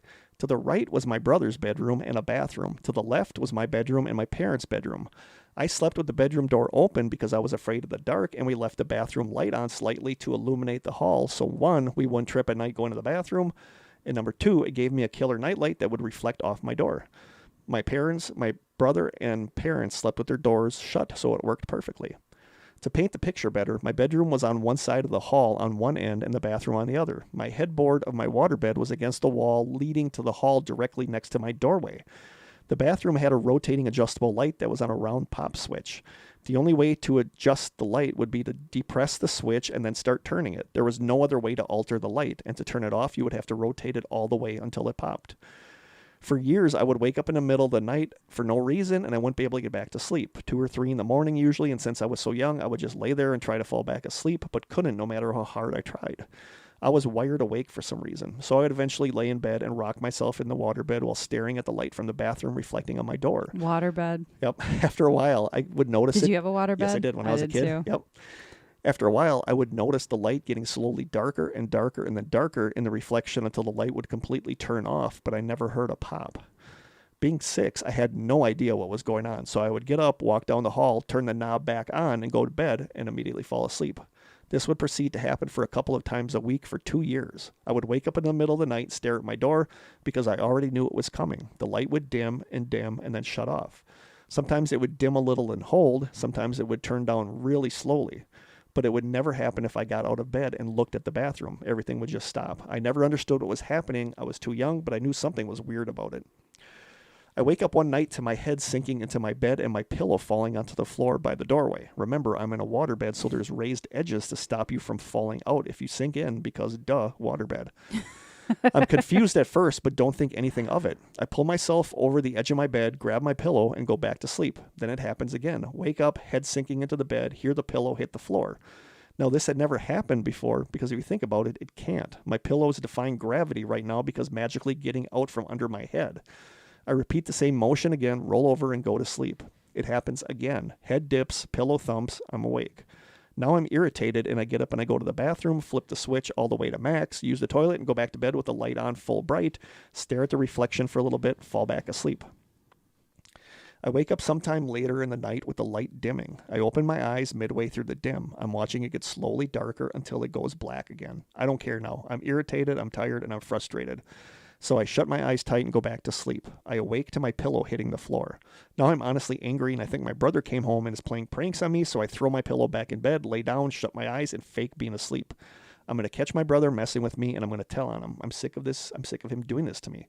I lay there for what felt like an eternity, trying hard to stay awake. I'm exhausted from this happening all night and I'm on the verge of falling back asleep. Then I feel it. My pillow slowly getting pulled towards the edge of the bed, very slowly. My head is slowly moving with the pillow. Something so deliberate and creepy about that. My head is slowly moving with the pillow, but I can feel it happening. I feel the pillow start dragging against the wood of the frame of the waterbed, and then I feel the pillow lift up slightly. I got my brother dead to rights now. He's cooked. I throw myself up on the side of the... He's cooked. I throw myself up on the side of the bed frame, eyes wide open, staring at my doorway, ready to catch my brother in the act and yell for my parents to out him. On everything I love and cherish in the world, I am making none of this up. I see a hand, darker than complete darkness, grasping the corner of my pillow. I follow it quickly with my eyes to the floor by my doorway to see the forms of shoulders, another arm on the floor, and a head. I can see this thing in the dark. It's darker than the entire room, hallway, wall, but it's defined in the darkness. There's no discernible features. It's a person, but there's nothing there, but at the same time, there's something there. It looks up at me so quickly it made me gasp and my eyes water. I'm staring a shadow figure dead in its face. There are no features. It's just black, as black can be. I scream at the top of my lungs, as loud as I've ever screamed in my life. I'm bawling, I'm shaking, I'm petrified. I've never seen something like this, even in a nightmare. This thing lets go of my pillow. The pillow hits the floor, and this thing recoils out of the doorway, runs with slamming feet down the hallway, and a door slams shut. My mom throws open her bedroom door and runs into my room asking me what's wrong. I'm hyperventilating and can't even tell her what I just saw. I'm hysterical. Even 25 years later, my body reacts to this thought. It was surreal. My mom sits me on the edge of the bed that overlooked the entire hallway and get me calm. She tries to get me to calm down and explain what happened. She marches down the hallway, throws open my brother's door to confront him about scaring me. I see her open the door, I hear her angrily yell his name, flip on the light, and then she goes quiet. She turns on the bathroom light and looks in there. Goes back to my brother's room again for about a minute before she comes out, shuts the lights off, and shuts his door. She tells me I must have had a bad dream and to sleep with her tonight. She turns on the hallway light and shuts her door and locks it and held me against her until I fell asleep. I later found out my brother was not home that night. So that's creepy. Yeah. If it's true. Yeah. If it's true, that's creepy. Yeah. All right, this is the last one. This one has showed up a lot, and I don't think I've ever talked about it. Somebody on Reddit writes, I'm 31 and this happened. Oh no, I just did that one. This one's also on Reddit. Long story, but I'll paraphrase. I used to work on the north slope of Alaska in the oil industry. The work we were doing required us to travel far out into the Alaska Petroleum Reserve, which is basically just untamed tundra wilderness for hundreds of miles. The oil companies would build these long ice roads in the winter that would lead to exploration drilling pads. Our job was to go out after they finished the initial drilling and test rock formations for their oil-producing qualities. It was mid-January. The sun hadn't quite come up yet. And when I say the sun hadn't come up, I mean in almost a month and a half. Polar nights are intense. The particular well site we were traveling to was about 60 miles west of Alpine, Alaska, deep in the wilderness. It took a week, but we finished our job and were headed back to camp to finish our hitch and go home. At the beginning and end of the ice roads are guard shacks that you have to check in and out of for safety. There is no cell reception, and radios only work up to a short distance. If you don't check in or out at a set time, they come looking for you to ensure that you're not a popsicle. It was about 4 a.m. Not that it really mattered in the land of endless night, and we were halfway across the ice road. Travel was slow as the speed limits on the road is only 25 miles an hour, when something appeared in the road in our headlights. It was a man in jeans, sneakers, and a hoodie jacket walking down an ice road in wilderness tundra at 4 a.m., and it was minus 20 degrees outside. It's not unusual for the local native people to be out this far hunting. Maybe his snowmobile broke down and he's trying to get back to the guard shack. That seemed plausible. He didn't acknowledge us as our trucks rolled up next to him. He just kept shuffling forward. He didn't seem cold. His clothing, while not totally appropriate for this extreme weather, appeared warm and dry. We also noticed that he wasn't a native, but Caucasian. I rolled down my window and asked if he needed any help and if he was okay. He still didn't acknowledge us, just kept shuffling forward. His face was completely blank, devoid of any thought or emotion. The other guys in my truck suggested that maybe he was in an accident and he was in shock. I continued rolling my truck alongside him as he trudged down the road, still trying to get his attention. Even in this extreme cold, I could occasionally get whiffs of a peculiar smell coming off of him. He smelled acidic, if that makes sense. There was just a lot about this guy that made the hair on my neck stand up. The guy behind me in the truck's crew cab had just about enough of all this. He rolled down his window and reached out to grab the guy. He later said he was just going to try to shake him out of his stupor. Before my buddy's hand could reach him, though, this walking popsicle spun around and latched onto my buddy's outstretched arms. He glared at my buddy and then at me with this look of pure rage, not removing his hand from his arm. If emotions had a physical temperature, this guy would have melted the entire tundra that night. My buddy groaned in pain as he tried to get his arm free from Mr. Popsicle. At that moment, this guy starts screaming in our faces. That's so creepy to me. There was... Did I spit? Spit on my keyboard. Oh. Boop, boop, boop. Where is it here? Oh, no, I went all the way up. Boop, boop, boop. Back to Mr. Popsicle. At this moment, the guy starts screaming in our faces. There was so much hate and rage and anger in that scream. It was absolutely terrifying. I slammed on the gas and spun out on the ice for a second before the wheels caught and launched us forward. Popsicle Dude still had a hold of my buddy's arm and was trying to pull him out of the truck. He was running alongside the truck while the other guys in the cab held on to my buddy to keep him inside. After several moments, it could have only been a few seconds at most, my buddy tore free from this guy and we hauled butt back to the guard shack another 30 miles down the road. We checked in with the guards and reported what we had just seen. The guard was looking at us like we were pulling a prank, but policy said they had to check it out regardless. My buddy's arm was sore, and when he pulled back his sleeve, there were noticeable bruises in the shape of a hand around his arm. We filed a report with the guard and were told to head back to our camp. None of us really wanted to talk about what happened, and it was a very quiet drive the rest of the way. We flew home the next day. The next time we saw this guard at this shack, we asked him if they ever saw Mr. Popsicle on their patrols. He told us they searched up and down that road for a solid 12-hour shift and saw nothing, not even tracks in the snow leading off the road. He told us that it was a good prank and that he'd get back at us for making him waste a shift driving around. But it wasn't a prank. Who would make up a story like that? And who would willingly bruise their arm for a dumb prank? We never got a satisfying answer to what happened that evening. I still wonder about that guy, if it even was a guy. The Alaskan tundra is a weird place to be, and that was just one of my many weird stories from my time there. Just for how he was dressed and how cold it was, Yeah. like, that's dangerous. Like, Yeah. it doesn't make sense that somebody would be out there No. like that. So there you go. There are some more stories for you guys. Good stuff. I don't have a listener question, but I do have a song choice. You ready? I'm ready. Love this song. You know the song. 90s. Classic 90s. So some of the... I've been listening to this a lot lately. This is like literally one of the best one-hit wonders, in my opinion, from the 90s. So, YouTube comments, somebody writes, "This is one of the coolest songs ever created." Somebody else writes, and I don't agree with this, they write, "This was a great song used for a crap movie." It was not a crap movie. Somebody else writes, "That guitar riff will go down in history. I heard it first as a teen, and now I'm a middle-aged man, and it's still captivating as ever." Somebody else writes, "It feels like it has the coolest aspects of the 50s, 60s, 70s, 80s, and 90s mixed into one song. Timeless." Somebody else writes, "The first time I heard this track, I was convinced David Bowie had just released a late career masterpiece." Somebody else writes, "I blast this song every April 8th to celebrate Rex Manning Day." And it is the song... It's a great movie. Yes, it is the song "A Girl Like You" from Edwin Collins. I'd have to hear it. Oh my God. It's seriously like one of the best songs from the 90s.